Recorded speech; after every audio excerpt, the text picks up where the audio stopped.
పండగలైనా పెళ్లిళ్ళైనా వస్త్రాలకు వేదిక ఒక్కటే, అదే ఎస్ఆర్ షాపింగ్ మాల్. ఫ్యామిలీ అంతటికి అన్లిమిటెడ్ ఆఫర్స్. ఓ తండ్రికి ఉద్యోగం ఇస్తానంటూ ఓ యువతి దగ్గర డబ్బు తీసుకుని మోసం చేశాడు.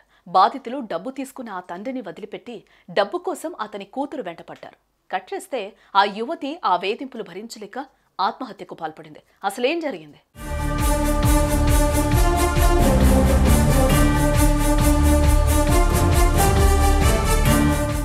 ఇదిగో ఇక్కడ మనం చూస్తున్న ఈ యువతి పేరు Deepti. Indian institute of chemical టెక్నాలజీలో పనిచేసి రిటైర్ అయిన సంగీతరావు అనే వ్యక్తి కూతురు.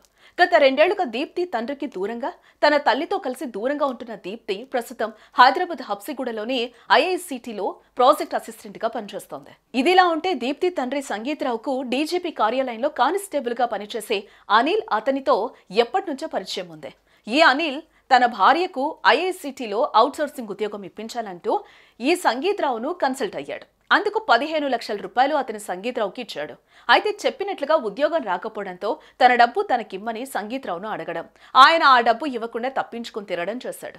దీంతో అనిల్ ఆ డబ్బు కోసం సంగీతరావు కూతురు దీప్తి వెంటపడ్డాడు.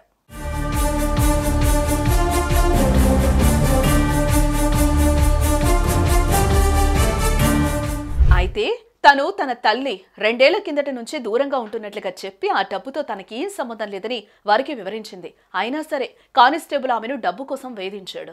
ఈ క్రమంలోనే తన భార్యతో సంగీతరావు మీద, దీప్తి మీద నాచారం పోలీస్ స్టేషన్లో చీటింగ్ కేసు పెట్టించాడు. మరోవైపు వారిద్దరి మీద కోర్టులో దావా కూడా వేయించాడు. ఒకటి తర్వాత ఒకటిగా కేసులు నమోదయ్యి తను ఉద్యోగం చేసుకునే పరిస్థితిని కూడా దీప్తి కోల్పోవడంతో ఆమె మానసికంగా తీవ్రమైన ఆందోళనలో పడింది. చేయని తప్పుకు తనను బలిపశువును చేస్తున్నారని, ఈ కేసుల్లో తిరిగే అంత మానసిక స్థైర్యం కానీ అవకాశం కానీ లేదని ఓ సెల్ఫీ వీడియో రికార్డ్ చేసి దీప్తి బుధవారం రాత్రి 10 గంటల సమయంలో చున్నీతో ఉరివేసుకుని ప్రాణాలు వదిలింది. వాడుకున్న అధికారంతో వాడు కేసు తెచ్చిన నిలిగాడు. వాడేసిన కేసు తప్పని అందరూ తెలుసుకున్నారు. అందరం ఎవరు హిట్ చేయట్లేదు. మనం ఎక్కడికి వెళ్ళినా డబ్బులు కట్టినట్టు మనం నిజంగా తీసుకున్నామా లేదా అని ఎవరు చూడట్లేదు. తీసుకున్న సంగీతరావు బాగానే ఉన్నాడు, ఇచ్చిన వాళ్ళందరూ బాగున్నారు, కానీ లైఫ్ ఖరాబ్ అయిపోయింది. నాకు న్యాయం జరగాలి. పిల్ల అనితకి, అనితకి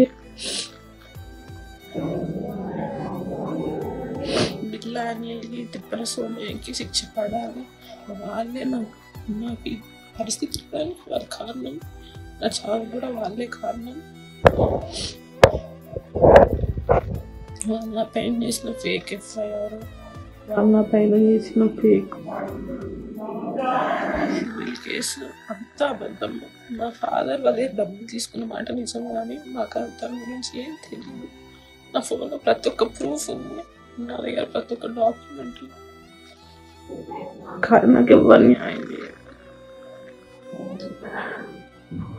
ఏం చేయకపోయినా నన్ను డబ్బులు కట్టమంటున్నారు, అది నేను ఒప్పుకోను. చాలా కోల్పోయింది లైఫ్.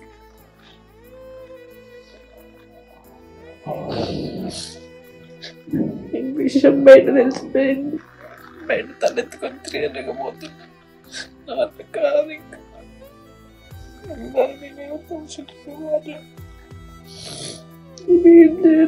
న్యాయంగా బతికిన తండ్రి ఎట్లా అంటాడు, న్యాయంగా బతికి కానీ వెళ్ళినప్పుడు అన్ని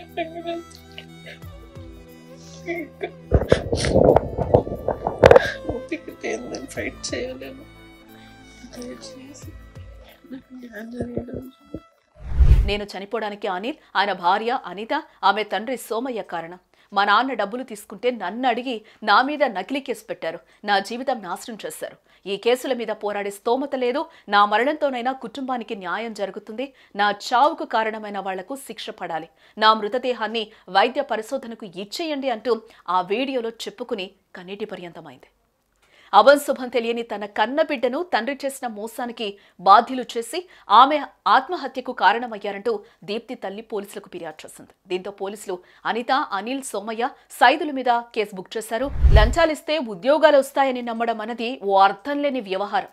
సొసైటీలో ఇలాంటి మోసాలు చేసేవారున్నారు, మోసపోయేవారున్నారు, ఏ పాపం తెలియకపోయినా వీరిద్దరి మధ్య నలిగి ప్రాణాలు తీసుకునేవారు ఉన్నారు. ఇందుకు దీప్తి బలిదానమే ఓ తాజా తార్కాణం. సుమన్ టీవీలో మీ పర్సనల్ అండ్ బిజినెస్ ప్రమోషన్స్ కోసం కింది నెంబర్కి కాంటాక్ట్ చేయండి.